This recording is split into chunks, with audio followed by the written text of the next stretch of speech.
Hey guys, I'm Robbie Craig of the Flip Flop Flipper. We've got a dynamic community over on the school platform. It's called Apex. Every week we teach masterclasses so that you can become real estate investors. We invite dynamic entrepreneurs and other real estate investors who we're in business with to teach masterclasses on subjects that are going to help you get out of the rat race. This is a clip. Check it out. You're going to love it. So how do you identify what's a good deal? You can't just buy something that's a piece of junk and pay what they're asking for it.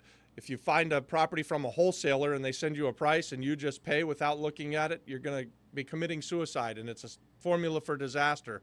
You're going to lose money if you don't know how to comp out the properties. What you need to look for is what are things selling for that are in good condition in the neighborhood where you're at. So if you can buy something down here because it's destroyed, because it has distress, because it needs a whole bunch of work, then you have the room to fix it up and then sell it up here. And you can get these comps through Zillow. You can ask realtors who are selling things to give you a comparative market analysis. You can even pay for appraisals if you want to. Any way you're going to do it, you need to make sure that you're buying it right. Guys, like anything else as real estate investors, you make your money when you buy it, not when you sell it. You realize your money when you sell it, but it's super, super important. You can overcome all of the other problems if you first buy it right. If you don't buy it right, so if you don't buy it cheap enough, you will not be able to overcome that problem. That is a massive, massive problem, especially on your first one when you're getting started out. You want to make sure that you get yourself a great deal. So you want to be buying something that's at the bottom of the market that needs the work, that you can then fix it up and then flip it for top dollar. Also, I'm doing this video in preparation for a live masterclass about fix and flip that we're going to do over on the school platform on our Apex real estate community. We believe that this kind of investing is true real estate investing, and we believe that it resonates with our core audience. So when you're comping out these houses, the comps that you want to look for, the best comps that you can find, are comps in the same neighborhood where the property was bought when it was distressed, and then it was fixed up, and then it was sold at the top of the market. So you can get those off of Zillow. You can ask realtors to provide them to you through CMAs. It's called market research. You're going to want to learn it. This is an important part of becoming a successful real estate investor, but these comps that you're looking for, they're very apparent, right? So most properties are going to sell in this range at the top of the market. You want to find the stuff that sold first down here and then was fixed up and then sold at the top of the market. That's other real estate investors doing exactly what you want to do. Those are the very best comps that you can use, especially as a new person getting started as a fix and flip real estate investor. Now we're on to how do you find the money for your fix and flip deals? Can you just go to the bank and the bank will just say, oh, great, you're a new real estate investor and you're buying a piece of junk, El Dumpo, right here. You're buying it at the bottom of the market. It needs a whole bunch of work. Why don't we just lend you all of the money, right? That's not going to happen. I'm sorry. That's not the way it works. What you're going to need to do as a real estate investor is you're going to need to find alternative sources of money. So what we like to do is either borrow money from private individuals, and they're called private investors or private lenders, or there are others that are called hard money lenders. So when we're borrowing money, that's who we go to, private lenders or hard money lenders. Why do we go to these type of lenders rather than go to the traditional bank lenders? Well, first of all, as a fix and flip real estate investor, you want to get in and you want to get out and you want to move quickly.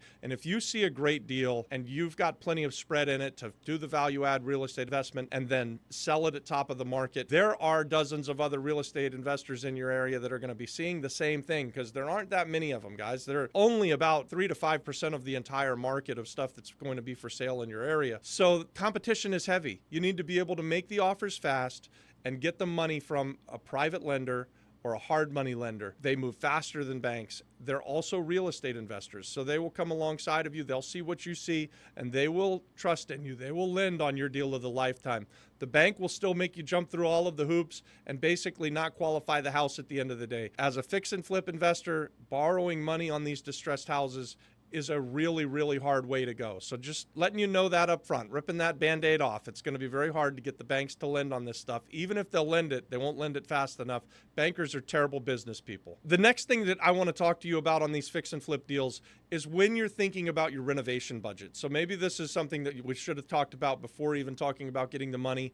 But when you're thinking about how much you're going to spend on a renovation, I want to encourage you, renovate the big ticket items. So what are the big ticket items? The bathrooms and the kitchens, that's what sells the property. That's what gets you the massive lift. Those are the places that you can invest lots of money in and get a high return on.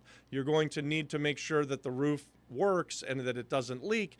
But if you can get away with not replacing the roof, you don't make any extra money because you've got the new roof. So you're going to want to only renovate to the level of the neighborhood as well. Don't over renovate these things. You're not renovating the Taj Mahal in every scenario. If you're buying something that's in a neighborhood that's a working class neighborhood, you renovate for the working class neighborhood. But listen, renovate to the level of the neighborhood that you're selling the house in. Hey, when you're thinking about these renovations, obviously this is a big part of making money as a fix and flip real estate investor. So you want to know what you're going to spend on the house before you make the offer, probably. So if you can, you go out and you do the inspection, or you look at the property and you're trying to gauge what your renovations are going to cost, because it's a big part of how you're going to make your offer to the seller. If the house is worth $200,000 fixed up, so if that's the top of the market, you want to be all in at 70% of what we call the after repaired value. So if the after repaired value is $200,000 on a renovated home, then you can multiply that by 70%, subtract out your renovation costs, and that's your maximum offer. You want to be all in with your purchase and your renovation at that maximum 70% of the LTV. If you do that, you're going to make money as a fix and flip real estate investor. And guys, nobody wants to become a real estate investor to lose money. You want to be making money. You're doing this to get yourself out of the 9-to-5, to get away from the rat race and get out of the matrix. You're doing this to get yourself some freedom. And real estate investing can create a great life. The fix and flip style of real estate investing is a great way for you to create chunks of money, big paydays in a short period of time. It's a really fun way to be a real estate investor. Guys, when you're thinking about becoming a fix and flip real estate investor, you're going to have challenges. So let's say you go out and you find the deal of a lifetime, you put together the money, now you own it, and you got to go renovate it, and some things are going to pop up. You're going to start with one contractor, and you're going to have to fire that guy midway through and end with another contractor, and that's never fun. But know that it's going to happen. If you have to buy it right, that's the first most important thing that you can do. Then you have to get the money. That's the next most important thing you can do. Then you need to renovate the property, and you need to do that in budget, and that becomes the next most important thing you do. So as real estate investors, you have a series of the most important thing that you can be doing in the process, right? So make sure that you buy it right first so that you can overcome some of these other problems that will happen at the next stage and then the next stage. As real estate investors, we make our money by solving the problems. And so one of the problems that you're going to have as a fix and flip real estate investor is getting your renovation done on time and on budget. So this is a big deal. This is a big part of it. And all right, guys, let's talk about marketing real quick. So you've done all the hard work. You bought it really well. You found the money for it. You put the deal together. You fixed it up. It looks like $1 million. It's worth what it should be at the top of the market, and it's time to sell it. So guys, now you're ready to market the property. Should you stage it? Do you want to spend that extra money on there to make it look good? I'll tell you right now, we're experimenting with this. We have gone thousands of times where we didn't stage anything and they still sell. Price sells everything in the States. We've sold it by owner using just ourselves. We've used realtors to do it. And now in today's market, you can do things by putting it on Facebook Marketplace.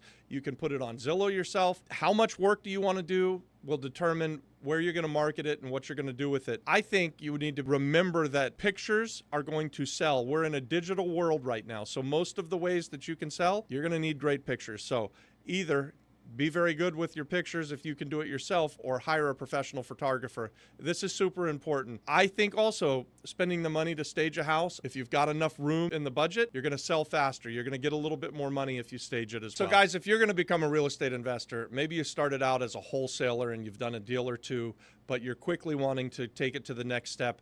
Fix and flip is the next step. You can create big chunks of money by doing this strategy.